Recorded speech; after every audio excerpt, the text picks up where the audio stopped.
Siya ay isang ordinaryong tao na minamaliit at pinapahiya ng isang prinsipe, sinabihan nila itong mahina at walang silbi sa lipunan nila habang tinutuya niya ito at sinasabihan na mag-cast ng atake laban sa kanya. Nag-cast siya ng fire magic, kaso sobrang weak nito at lalo pang nagtawanan ang lahat at sa sandaling iyon ay sinunog ng prinsipe ang kawawang lalaki, kaso habang ito ay nilalamon ng apoy ay naramdaman niya ang kakaibang kagalakan. Masaya siya dahil sa nangyayari sa kanya at hiniling niya na sa kanyang pangalawang buhay ay pag-aaralan pa niya lalo ang kagandahan na dala ng mahika, natupad ito at siya ay nag-reincarnate bilang pangpitong prinsipe sa isang kaharian. Natakot ang mga demonyo sa nakita nilang kapangyarihan na ipinamalas ni Lloyd, pero bago niya harapin ang mga ito ay bumaba muna siya sa mga miyembro ng Assassin's Guild upang tiyakin kung ayos lang sila. Pinagaling niya ang sugat ni Ren at sinabi na ikinwento na sa kanya ni Grimm ang lahat ng nangyari kaya't gusto niyang umalis sila agad dito. Sila ang target ng mga demonyo kaya walang dahilan para manatili sila rito at maglagay pa sa kanilang sarili sa panganib, kaya gusto ni Lloyd na iwan na nila ang natitirang labanan sa kanya at tumutol si Ren pero pinigilan siya ni Galil at hinahatak siya upang makatakas. Alam ni Galil na gusto ni Ren na manatili at tumulong subalit magiging sagabal lang sila kay Lloyd. Alam na rin nilang hindi sila katapat ni Gazzer kaya't mas mabuti na hayaan na si Lloyd ang mag-asikaso nito, samantala ay patuloy pa rin sa pagkataranta ang mga demonyo dahil inakala nilang napuksan ni Lloyd si Gazzer sa kanyang pagsabog.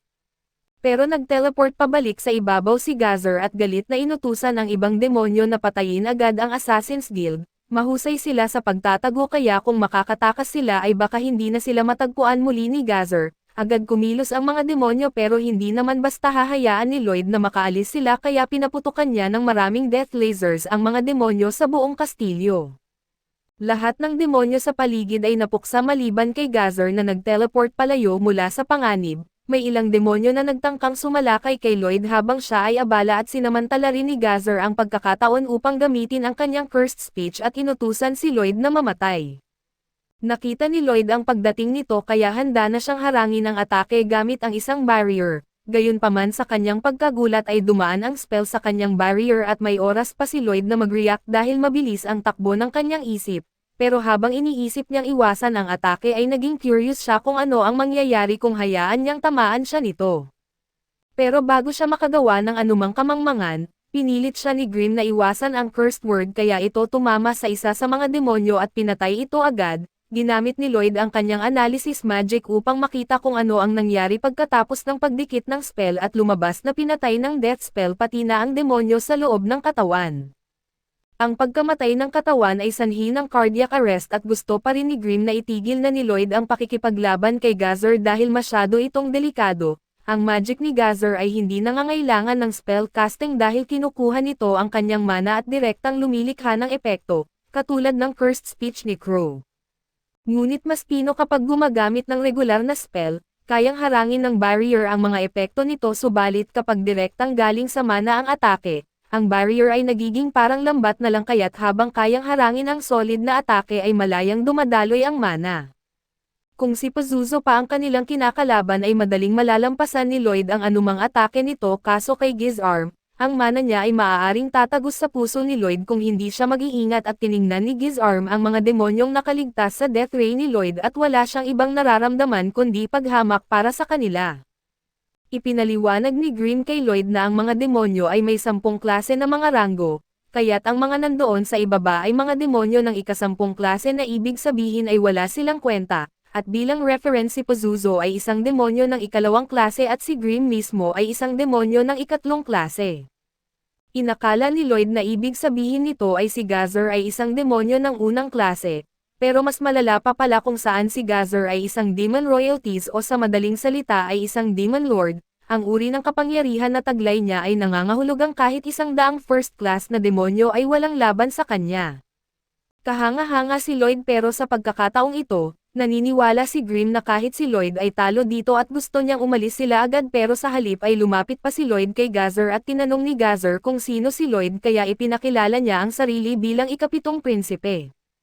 Parang may naalala si Gazzer mula sa mga alaala ni Jade tungkol sa pagnanais niyang makilala si Lloyd, pero hindi niya naalala ang lahat ng detalye at sinabi ni Lloyd na gusto sana niyang makilala si Jade pero hindi na niya magagawa iyon dahil kay Gazzer. Sumagot si Gazzer na nagalit siya dahil bigla na lang lumitaw si Lloyd at sinimulang wasakin ang kanyang mga alipores at base.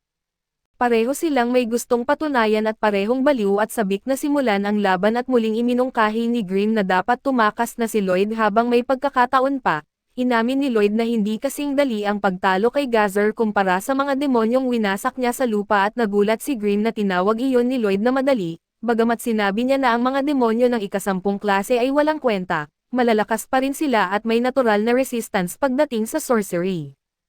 Sabik si Gazzer na simulan ang labanan kaya ginamit niya ang kanyang mana upang lumikha ng maliit na spike na agad niyang pinakawalan kay Lloyd, halos nagwasak sa barrier nito at kahit hindi tuluyang napasok ang barrier, ito ang unang pagkakataon na may nakita si Grimm na talagang nagdulot ng pinsala sa shield ni Lloyd kaya't mas lalo siyang natakot. Humanga si Gazzer sa tibay ng barrier na ginawa ni Lloyd kaso nais niyang makita kung paano ito tatagal kapag hindi na siya nagpipigil. Nagbitaw si Gazzer ng maraming mono-sword projectiles kay Lloyd at nagsimula si Lloyd ng serye ng mga evasive maneuvers upang mabawasan ang pinsala, pero nawawala pa rin ang maraming layer ng kanyang shield sa proseso. Habang abala si Lloyd sa pag-iwas sa mga espada, nakalimutan niyang may kakayahan si Gazzer na mag-teleport at nagulat siya nang biglang lumitaw si Gazzer sa harap niya at agad na binasag ang barrier gamit ang isang sipa. Nagpagulong-gulong si Lloyd papunta sa mga espada kaya't mabilis siyang nag-isip at nag-cast ng isang Earth Puppet spell upang protektahan siya mula sa pagkakapako, namangha si Nagal at ang iba pa sa laki ng labanang nagaganap sa pagitan nina Lloyd at Gazzer at pati na rin ang mga demonyo, hanggang sa mapansin nilang nasa parehong tulay sila.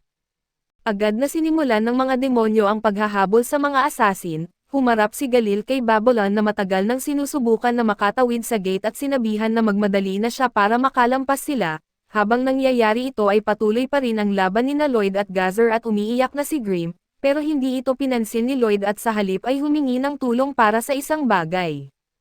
Nagulat si Gazzer na nakatakas si Lloyd sa kanyang atake nang hindi nasasaktan, at ang tanging pagkakataon na napilitang mag-react si Lloyd ay nang gamitin ni Gazzer ang kanyang kakayahang mag-teleport. Sagot ni Lloyd ay hindi naman pag-aari ni Gazzer ang teleportation ability. Iba ang tingin ni Gazzer dahil ninakaw na niya ang katawan ni Jade, at hindi naman nagawang kontrolin ni Jade ang kakayahang iyon at hindi raw karapat-dapat si Jade na magkaroon nito, hindi kayang kontrolin ng mga tao ang ganitong mga kakayahan ng walang spell kaso bilang isang demonyo na ipinanganak na master ng mana, madali lang ito para kay Gazzer.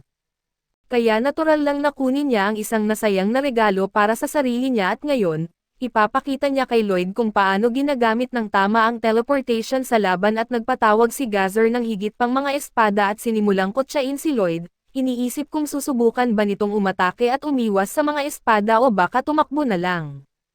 Habang tinutusok sa likod si Lloyd, tumawa si Gazzer at sinabing wala naman talagang pagpipilian si Lloyd at sa teleportation, hindi na kailangan pang pakakawalan ang mga projectiles ng normal dahil maaari na itong ipadala direkta sa katawan ni Lloyd at walang paraan para mapigilan iyon. Sa kanyang pagkapanalo ay pinangalanan ni Gazzer ang kanyang kapangyarihan bilang Shadow Wolf, samantala ay patuloy pa rin sa paghabol ang mga mababang uring demonyo sa mga assassin at sinasabing isuko na nila ang kanilang mga katawan, pero ngayon lang nila nakontrol ang kanilang mga kapangyarihan sa unang pagkakataon kaya't hindi nila ito baliwalain.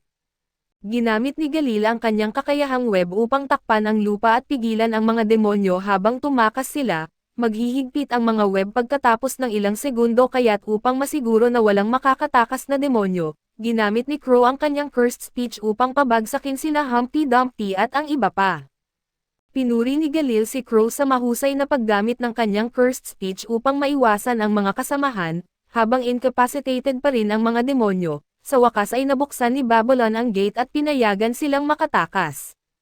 Gayunpaman habang papaalis na sila, nagsimulang magpumiglas ang mga demonyo at hinahatak ang mga bricks mula sa lupa upang makatayo muli, hindi sila makakalayo hanggat walang magpapaiwan upang pigilan ang mga demonyo at bago pa man makapag-volunteer si Galil, si Talia na ang pumayag na gawin ito.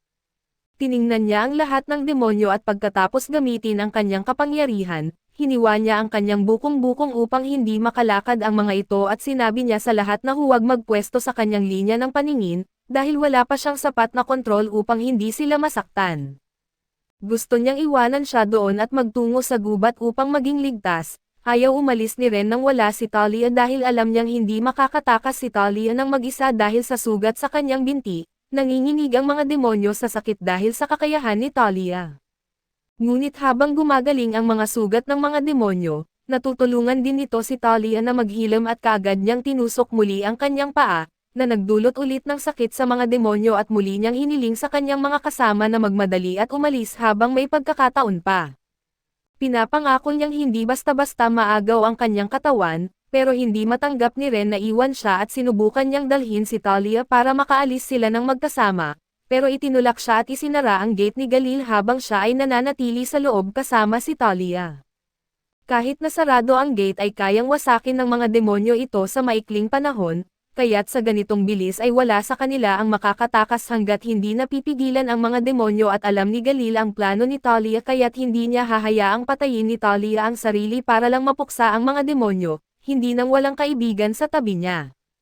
Nagsimulang nataranta ang mga demonyo dahil natanto nilang seryoso si Talia sa pagpatay sa sarili para lang mapuksa sila, kaya nagmamadali silang pigilan siya pero hinaharangan sila ni Galil at nagmamakaawa si Ren na huminto na sila, dahil malapit na silang mabuhay ng magkasama bilang isang pamilya. Maaaring hindi na makabalik si Jade, pero kontrolado na nila ang kanilang mga kapangyarihan at wala na silang bounty sa kanilang mga ulo kaya't bakit kailangan pa nilang mamatay. Di maisip ni Talia ang hirap na pinagdaanan ni Jade habang sinusubukan na wakasan ang kanyang buhay para sa kanila, pero naiintindihan niya ang pakiramdam ng pagnanais na gawin ang lahat para protektahan ang mga kaibigan. Kaya't hindi siya nag-atubiling hiwain ang kanyang leeg para sa kanila, samantala ay tinitingnan ni Gazer ang lahat ng nagaganap at wala siyang nararamdaman kundi pandidiri sa mga nakakaawang nilalang sa ibaba niya. Kung mayroon mang kahit ano ay umaasa siyang mas pinasaya siya ni Lloyd dahil baka ang sakripisyo ni Talia ay nagkaroon ng kahulugan. Ngunit narinig niya ang tunog ng pagguho mula sa kinaroroonan ng katawan ni Lloyd at nang lumingon siya, nakita niyang nagiging abo ang katawan ni Lloyd at biglang inatake mula sa likuran ng tunay na Lloyd, ngunit nakapag-teleport si Gazer upang makaiwas sa pag-atake.